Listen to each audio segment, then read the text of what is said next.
Welcome back to Tales of the Dark, where the darkness you fear is already listening. This is the Dybbuk Box, the most feared, most documented, and most dangerous haunted object in modern history.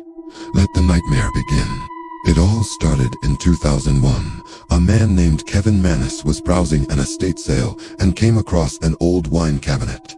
It had belonged to a 103-year-old Jewish woman, a survivor of the Holocaust. Before Kevin took it, the family warned him. She kept it locked, they said. She made us promise never to open it. It contains a Dybbuk, an angry, restless spirit. Kevin thought it was just superstition. He laughed it off and bought it anyway. That night, everything changed. Kevin had a dream so vivid, so terrifying, that he would never forget it. He saw a shadow figure with a twisted, broken face standing over him in the darkness. Its jaw hung open unnaturally low, its eyes were hollow pits, and it whispered a single chilling phrase, "Let me out." He woke up drenched in sweat, his heart pounding. He turned to look at the Dybbuk box. It was open. He knew, he was certain, that he had locked it. Inside, he found a strange collection of items, a lock of human hair, then another lock of different human hair, a small wine goblet, 2 old pennies, a carved stone with Hebrew lettering, and a single, dried, blackened rosebud. The moment his fingers brushed against the stone, every light bulb in his home exploded, plunging him into total darkness. The curse was just beginning. Unsettled, Kevin decided to get rid of the box. He gave it to his mother as a gift. Just minutes after receiving it, she collapsed from a massive stroke, losing her ability to speak. But with what little strength she had, she managed to write one single, horrifying word. Hate. Kevin immediately took the box back. The paranormal activity in his own home grew stronger, more aggressive. The foul smell of cat urine filled the air, even though he had no pets. Lights would flicker on and off. Shadows moved on their own in the corners of his eyes. Doors would creak open without a sound. Everyone who slept near the box experienced the exact same nightmare. A tall, thin woman with no eyes, walking slowly toward their bed, whispering, "I will follow you." Terrified, Kevin put the box up for sale on eBay. The second owner lasted only 72 hours. He frantically reported his hair falling out in clumps, the same horrific nightmares, and a sickening smell of rot filling his house. He saw a shadow figure moving through the rooms. He soon suffered from chronic insomnia and terrifying night paralysis. He saw apparitions sitting at the foot of his bed, watching him. Light bulbs shattered on their own, and he saw a dark, human-shaped shadow crawling across his ceiling. He claimed, "Something is watching me when I sleep." He, too, quickly sold the box. The box next fell into the hands of a man named Jason Haxton, who was determined to document everything scientifically. He set up recording equipment around the box. He heard knocking coming from inside, soft crying, and then loud, frantic scratching. His equipment detected freezing cold spots forming around the box and sudden, unexplainable electromagnetic spikes. He even witnessed mold rapidly growing and then disappearing on the wood overnight. Jason began waking up with bruises on his arms. Then, his house mysteriously caught fire. Firefighters said the blaze was so intense, nothing should have survived. Yet, amid the ashes and rubble, only one item remained, completely untouched by the flames, the Dybbuk box. Jason refused to open it again. He donated it to a museum. The box was locked and sealed behind a thick glass case at the Haunted Museum in Las Vegas. But even there, trapped behind glass, the curse continued. Visitors reported feeling unseen hands pulling at their clothes. They heard breathing right behind them when no one was there. Some saw a dark reflection in the glass, watching them. The reports were constant, sudden collapses, uncontrollable panic attacks, and an overwhelming sense of dread. Security cameras captured people fainting, screaming, and shaking violently. One man, after getting too close to the case, began vomiting blood. Paranormal investigator Zach Bagans, the museum's owner, decided to do the unthinkable. He was going to open the box on camera. The tension was immense. Before filming even started, several crew members quit, claiming they saw a tall shadow standing right beside the box. Ignoring the warnings, Zach proceeded. As he lifted the lid, everything went dark, the lights died, and a single, blood-curdling scream echoed through the room. When the emergency power finally kicked in, Zach was lying unconscious on the floor, his eyes wide open, unblinking. For months afterward, he suffered from severe vision disturbances, night paralysis, and an overwhelming, constant feeling of something standing just behind him. He later said, "Something came out that night." Today, the Dybbuk Box remains in its glass case, but rumors and whispers surround it. Some say the box doesn't trap the entity, it feeds it, that with every owner, a different part of the ancient spirit was awakened, and the Dybbuk is growing stronger with every passing year. Believers whisper that the box has a twin, lost somewhere in Eastern Europe, and that when both boxes are finally opened, the spirit will be completely free. The Dybbuk Box sits in its glass case, but there are reports that the seal is weakening. A museum guard, alone one night, swore he heard a faint tapping from inside, and then a whisper that chilled him to the bone. "I am not alone. I am not alone." That was the last sentence captured on the museum's night shift audio log. What happened next turned the Dybbuk Box from a haunted object into a global nightmare. The night guard who earlier heard whisper slowly approached the glass case holding the box. But the security footage captured next sent a chill through everyone who saw it.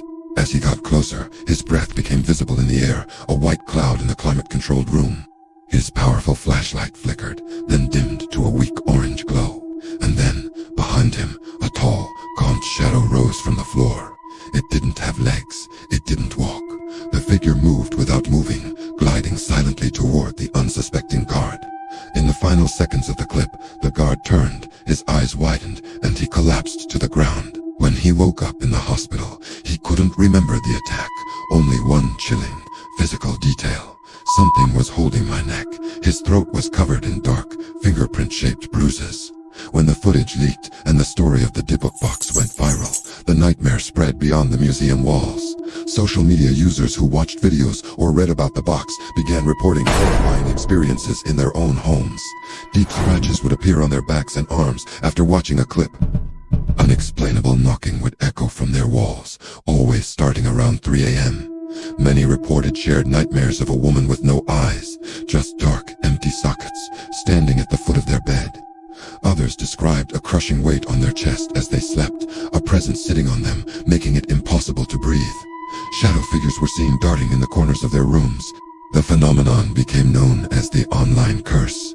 One user, a teenager from Ohio, vanished just days after posting a frantic message. "There's someone in my closet. It just whispered my name."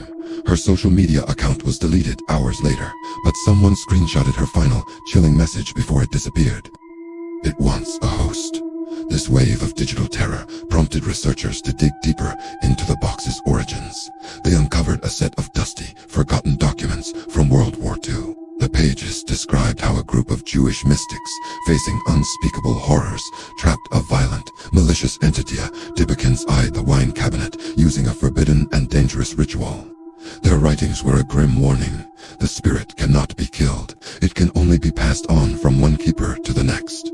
But as historians translated the text further, they found something even more disturbing, scribbled hastily in the margins of the final page, almost as an afterthought. The Dybbuk does not stay inside. And the story grew darker still. Whispers and fragmented accounts surfaced, suggesting there weren't one, but 2 boxes created during that ritual. The first box is the one we know, the infamous artifact that terrifies the world. The second, its twin, was said to contain a far more aggressive entity, a spirit capable not just of haunting, but of possession, of mimicking loved ones' voices, and of systematically tearing apart the mind of its host.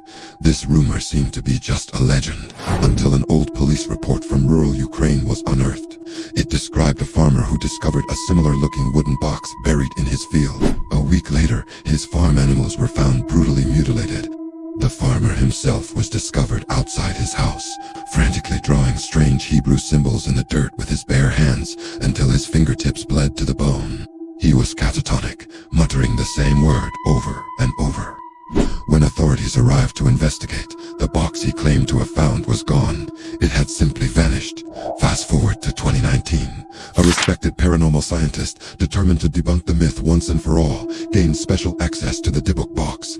He planned to use high-tech electromagnetic tools to force it open and prove it was empty. His own recording equipment, set up to monitor the experiment, told a different story.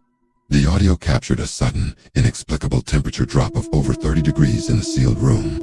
Video showed a black, human-shaped shadow forming on the wall behind him. A moment later, every piece of glassware in the room spontaneously shattered. The box itself began to rattle violently inside its case, as if something was desperately trying to get out. The experiment was cut short. The final scribbled line in the scientist's notebook read, "It's awake." He disappeared 2 days later, leaving all his equipment and research behind. His car was still in the museum parking lot. He was never seen again. The activity in the museum escalated. One stormy night, the main security alarms blared through the empty building. The guards who rushed in were met with a symphony of terror.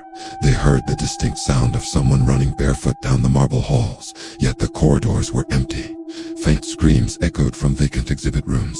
Then came the sound of fingernails tapping, slowly, rhythmically, from inside the walls. And finally, a woman's soft whisper seemed to come from everywhere at once. A chilling voice carried on the air itself. "You opened it." When the terrified guards finally reached the Dybbuk Box exhibit, their blood ran cold. The heavy lid of the box, which had been sealed shut for decades, was now slightly ajar. Just a fraction of an inch, but it was open. This event changed everything. The box is a focal point, a gateway, and the Dybbuk it calls forth doesn't choose its host randomly.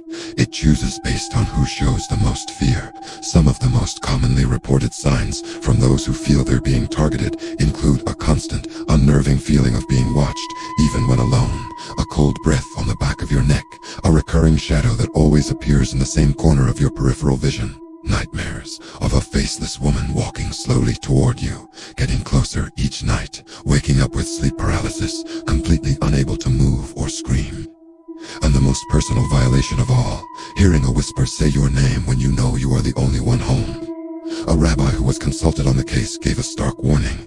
The Dybbuk feeds on fear, he said. When you believe in it, when you give it your energy, it becomes real. To this day, scientists and skeptics cannot rationally explain the phenomena tied to this simple wooden box. They can't explain the shared, specific nightmares reported by strangers from across the globe. They can't explain the bruises shaped like hands that appear on people's bodies. They have no logical reason why every owner, from the very first to the most recent, has suffered from nearly identical and debilitating hallucinations. Some investigators now fear the worst. They believe the entity, nourished by decades of fear, is growing strong enough to finally leave its anchor behind.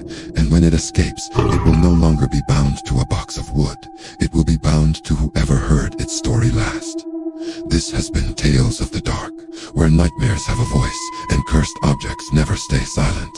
If you return for more, just remember, some stories don't end when the video does. Good night, and